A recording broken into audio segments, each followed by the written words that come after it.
Welcome to Agri-Pulse Newsmakers, where we aim to take you to the heart of ag policy. I'm your host, Lydia Johnson.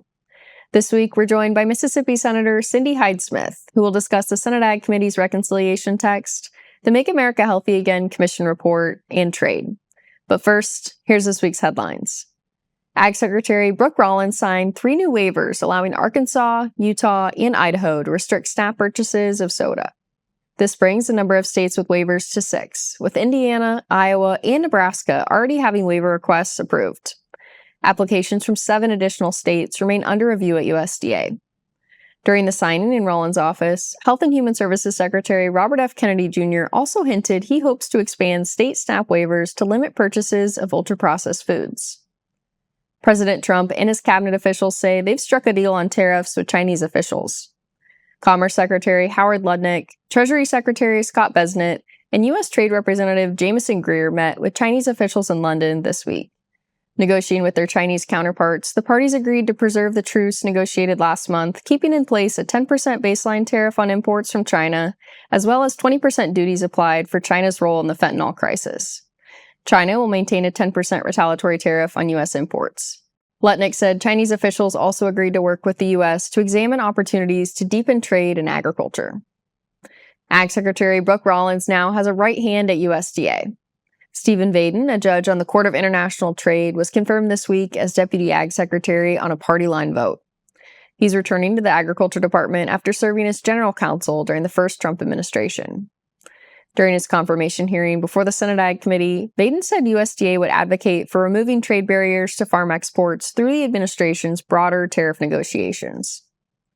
The Senate Ag Committee released their version of reconciliation text Wednesday with less drastic spending reductions than the House bill and a boost to key farm programs. Senate Ag's changes would yield a net spending reduction of $144 billion over 10 years. While the House version of the One Big Beautiful Bill Act would cut spending by $238 billion during the same time period. Both bills would raise price loss coverage reference prices by 10% to 20%, and the agriculture risk coverage guarantee would be raised to 90%. They would also both allow producers to enroll as many as 30 million new base acres that would be eligible for PLC or ARC coverage. The new Senate Ag text includes a scaled-back state cost-share requirement for the Supplemental Nutrition Assistance Program that's calculated based on state program error rates. Under the House reconciliation bill, states would have to cover 75% of the administrative costs, in addition to a baseline 5% of program costs that could go up to 25%, depending on error rates. Senator Cindy Hyde-Smith represents the state of Mississippi. We asked if she thinks Republicans can unite her on the state SNAP cost share requirements included in the Senate Ag Committee's reconciliation text. I think that we can. It gives us an opportunity for the states to have a lot of accountability with the SNAP program. The SNAP program is great for those people who need it, but there's been so much abuse. There's been some fraud, and we worry about what we call our error rate. And that is when people get the SNAP programs that they don't deserve, that they don't qualify for the SNAP programs.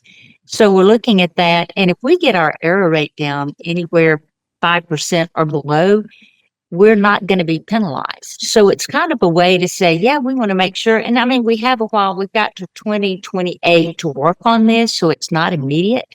But I think everybody is interested in making sure that we improve how that program is implemented and that the states realize that you're going to be penalized if you don't do a good job of making sure everybody that receives SNAP benefits is the qualified recipient of that.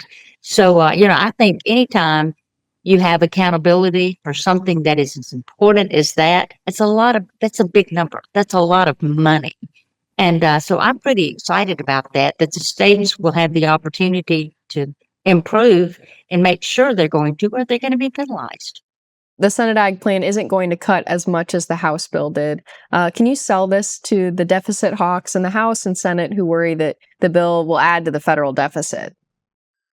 Well, the good thing is that we're saving so many programs that are very, very, very important. And we're increasing the farm safety nets, which, if you want anybody to survive, it better be your farmers.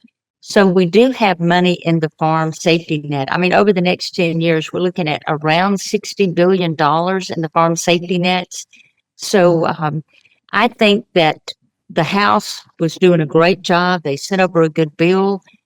To get things passed over here, you have to make sure that you include everybody. You have to have negotiations. And this is where we landed. But I think we're in a good spot. We're excited about this. And Senator Jim Justice has warned that the state SNAP cost share proposal could cost Republicans the majority in 2026. Do you agree with him? Well, our state in Mississippi, we usually do a pretty good job, but there's other states that do not, and they're going to be penalized. So I think that people are going to see this for what it is. The midterms are so incredibly important, and I was in the room with Senator Justice when he was having these concerns. And he even made the comment. He said, "West Virginia's going to be fine. We can get there, but there's other states with the with the penalties that will be faced because they're not doing a good job in keeping their errors under control. That you never know what effect that may have on elections. But the bottom line is we're doing the right thing." We'll be back with more from Senator Cindy Hyde-Smith right after this. These are the farmers and ranchers who help build the America we depend on, and Farm Credit is here for them, supporting rural communities and agriculture with reliable, consistent credit and financial services. In good times and bad, we provide loans to farmers and ranchers, farmer-owned cooperatives, rural home buyers, agribusinesses, and rural infrastructure providers. We help agricultural producers feed the world. Learn more today. I think some of sustainability to farmers just comes second nature. If you asked a farmer, "Are you sustainable?" they'd probably look at you maybe a little funny and say, "I don't think I'm doing anything that special," but it really is just what they do. We're all farmers, and our goal is taking the best care of our land, our cattle, our natural resources. This is my sustainability story.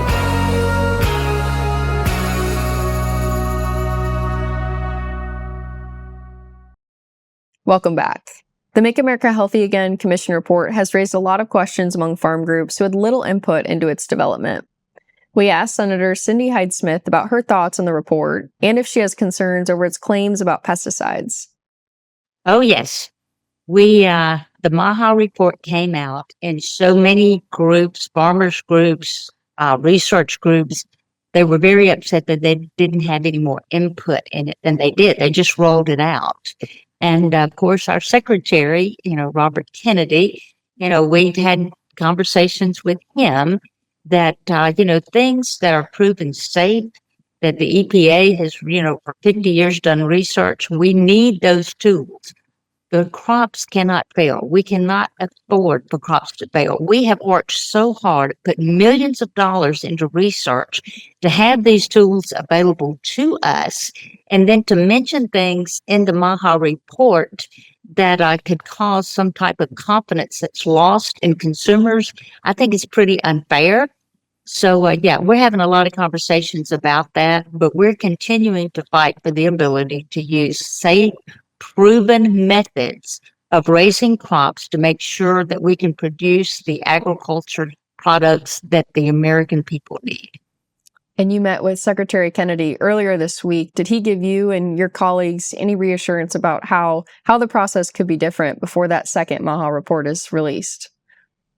He assured us that the stakeholders would be at the table this time. The meeting got a little intense. I am very, very concerned when you throw something in a report that is published and it's, just out there that may cause concern or may cause pause. But he assured us that the stakeholders would be at the table on the next round. And I think he understands how serious we are, that if you put something out there, you better have the evidence to back it up.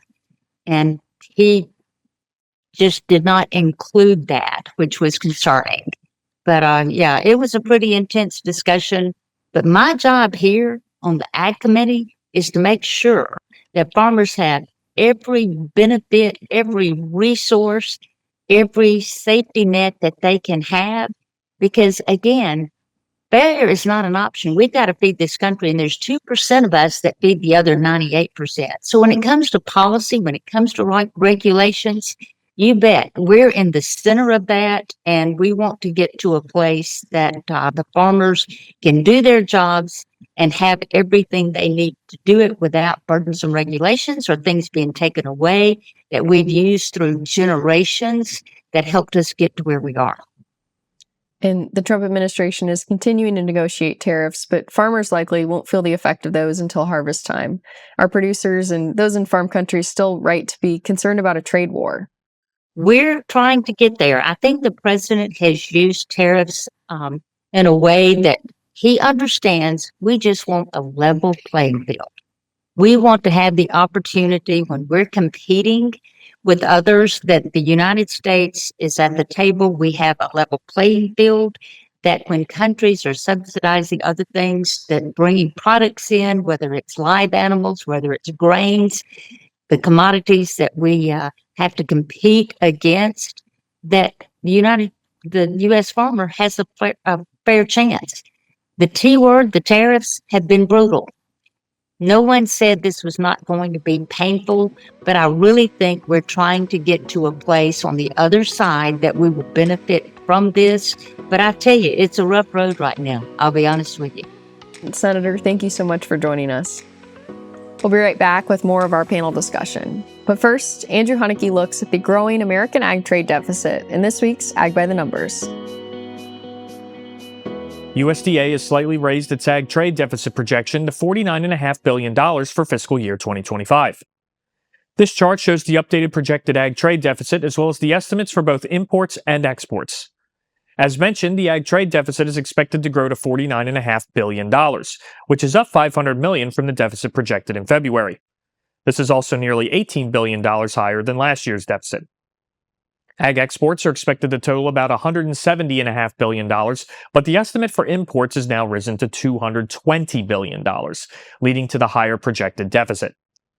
Lower export forecasts for livestock products were unable to offset higher prices for grains and oilseeds. Coffee and cocoa products accounted for higher import prices. For Agri-Pulse, I'm Andrew Haneke. Trial lawyers are using a discredited report from a World Health Organization subagency to attack a safe, American-made weed-fighting tool. This critical tool helps keep your food costs down, and without it, food inflation could double. Stand with American farmers and keep trial lawyers' greed out of our farms and food supply. Fight back. Call your local representative. Clean Fuels Alliance America is leading the way toward cleaner air, stronger local economies, and reduced dependence on fossil fuels. The industry uses more than 1 billion pounds of soybean oil every month to produce clean fuels. Biodiesel, renewable diesel, and sustainable aviation fuel deliver immediate reductions in greenhouse gas emissions in heavy-duty transportation industries. We're growing better, cleaner fuels for today and tomorrow. Welcome back. The Senate Ag Committee released text on their portion of the budget reconciliation bill this week that saves about $144 billion over 10 years, which is a less drastic cut than the House version. We're joined by Katie Naessens from Torrey Advisory Group and Ken Barbic from Invariant on our panel this week. We'll begin with you, Katie. Do you think conservative hardliners will go along with this smaller cut? I think a lot of it is going to depend upon everything in the entire bill, not just the agriculture pieces. There will be a lot of differences to assess. So a good example of that is the CBO current policy scoring versus the current law scoring that the House used in their assessment of the bill. And so for those folks who are looking at some of those hard numbers, that's going to be an interesting sticking point. I think the other big thing to note about the Senate language is that it hasn't gone through the Senate birdbath yet. So this really could bring a lot of those provisions into question, and potential changes will need to be made. So while this is just, the first initial release of that text, not a lot of substantive changes, Orphan programs were included, the support for commodity programs, the cuts to nutrition were also there. Some of the conservation programs were included. It's really going to come down to a lot of these other questions, and in particular, the bird bath process. The other point to note is that Senator Rand Paul has been very vocally opposed to the Senate process, not just focused on the agriculture pieces, but writ large. So I think, there are still a lot of questions out there in terms of where some of those fiscal conservatives or conservatives on the Senate side will end up landing. And the House Ag Committee's SNAP cost share proposal with states placed a pretty large burden on states. Do you think that the Senate version strikes a better, maybe more workable balance of that state SNAP cost share? Well, I will say, the Senate bill still takes a significant cut to those nutrition programs, upwards of about at least $200 billion. And this is going to impact millions of people, millions of families. They will be impacted by these cuts. I do really worry that these cuts will have a significant impact on the Farm Bill coalition as a whole, and any potential future efforts to try to bring together the nutrition groups, the farm groups, the conservation groups, the rural development groups, all of these folks who are interested in working on getting a farm bill done. Historically, bipartisan farm bills have always had large coalitions, and I just worry that this process will have a really big impact on that farm bill coalition. And Ken, bringing you into the conversation here, the farm programs in the Senate bill will track pretty closely with what's included in the House version, including an increase to reference prices. Where do you think that farmers will see the biggest benefit from this bill, from the Senate version? Yeah, so as we talked about already, there's not huge changes on the Title I side from what the House proposed. They carried a lot of that over. So as we've seen across farm country, there's been a lot of pressure on commodity prices in the Title I space. And so it is going to be really important to see some of those changes brought across the finish line in one form or another to address some of those issues going on in rural America with our Title I commodities in particular. Also encouraging to see the Senate bill carry forward from the House some of the other Farm Bill provisions that impact areas like specialty crops and conservation and some of the other parts of that vehicle from the House that we'd like to see get across in this process as well. I'll be back with more of our panel discussion right after this. I think some of sustainability to farmers just comes second nature. If you asked a farmer, are you sustainable? They'd probably look at you maybe a little funny and say, I don't think I'm doing anything that special, but it really is just what they do. We're all farmers, and our goal is taking the best care of our land, our cattle, our natural resources. This is my sustainability story.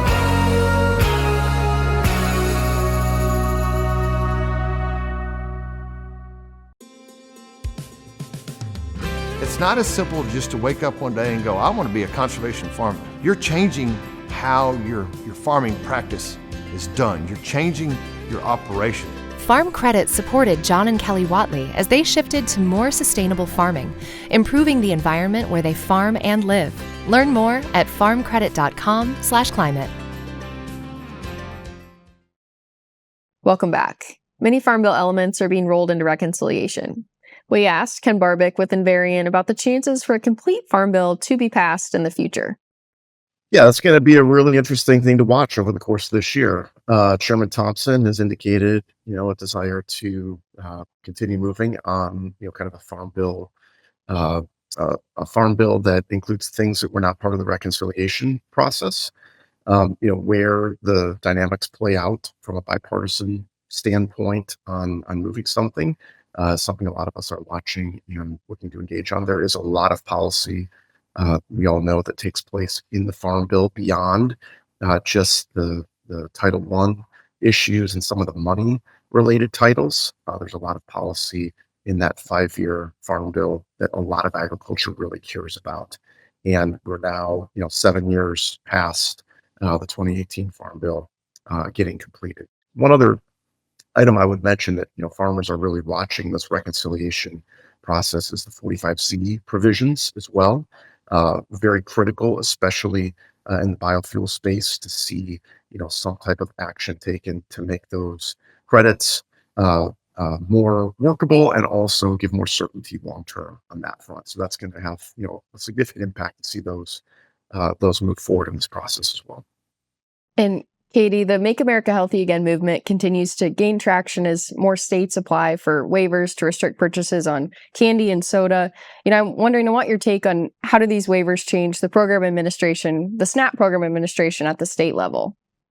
Yeah, well, I think that's a really good question, and one that we are still waiting to see exactly what those impacts will be. So while USDA has signed some of those waivers in several different states, the implementation of those waivers is still yet to be seen. So I think as early as January of 2026 is when we'll start seeing some of those impacts. So right now is really the time when states are putting together what those plans will look like and what the mechanics of those specific waiver restrictions will look like. So it will obviously change how SNAP is delivered in specific states, but what elements and what different targets and things that folks are looking at, we just don't know yet at this time exactly what that will be. And Ken, as we wrap up here, U.S. and Chinese officials met earlier this week to negotiate trade deals. I'm wondering your perspective. Do you think the deal that they negotiated will stand, and will farm countries still feel the effects of those heavy tariffs that were originally implemented? Yeah, it's a great question. We're continuing to see action on the trade front. You mentioned China and the news we're seeing on that front. There certainly seems to be something of a coming together of the two parties. Still, I think more ground needs to be covered and more needs to be addressed. But, we also see action on, about 18 other countries as well. We're in a period right now with this 90-day pause on the reciprocal tariffs. We're really hopeful to see more get done in the agricultural space, in particular on market access and tariff relief in some of these key export markets. And then also, hopefully avoiding any kind of, punitive retaliation from some of these key export markets. So really glad to see this team actively and aggressively engage. We know that there are some USDA officials over at USTR helping with the efforts. We're also hopeful to see, more of the key officials get confirmed soon, both, at the USTR ag negotiator front, and then also in the trade mission area, with Lindbergh's confirmation in the Senate still pending. Wonderful. Ken and Katie, thank you both so much for joining us. We'll be back with more Agri-Pulse Newsmakers. But first, Andrew Huneke looks at the number of USDA employees that have left the department through the Deferred Resignation Program in this week's Map It Out. The majority of the roughly 15,000 USDA employees who left the agency after accepting buyouts from the Trump administration worked outside the D.C. area. This map shows the number of USDA employees that have left the agency by taking buyouts through the Deferred Resignation Program by state. Only about 2,200 of the 15,000 workers who accepted buyouts were based in either the District of Columbia, Maryland, or Virginia. The remaining 12,900 were from other states, including more than 700 each in California and Colorado. Nearly half of the workers that left in California work for the Forest Service, which has lost over 4,000 workers. Ag Secretary Brooke Rollins told lawmakers this week USDA is adequately staffed after the buyouts. For Agri-Pulse, I'm Andrew Huneke. Trial lawyers are using a discredited report from a World Health Organization subagency to attack a safe, American-made weed-fighting tool. This critical tool helps keep your food costs down, and without it, food inflation could double. Stand with American farmers and keep trial lawyers' greed out of our farms and food supply. Fight back. Call your local representative. Clean Fuels Alliance America is leading the way toward cleaner air, stronger local economies, and reduced dependence on fossil fuels. The industry uses more than 1 billion pounds of soybean oil every month to produce clean fuels. Biodiesel, renewable diesel, and sustainable aviation fuel deliver immediate reductions in greenhouse gas emissions in heavy-duty transportation industries. We're growing better, cleaner fuels for today and tomorrow. Thanks for joining us for another episode of Agri-Pulse Newsmakers. Next week in Washington, the Senate will be in session while the House goes on recess. Thursday is Juneteenth, a federal holiday. Senate Majority Leader John Thune still has his eyes set on passing the Senate version of President Trump's One Big Beautiful Bill Act by the 4th of July. Tune in next week and check our website anytime for the latest developments. For Agri-Pulse, I'm Lydia Johnson. Thanks for watching.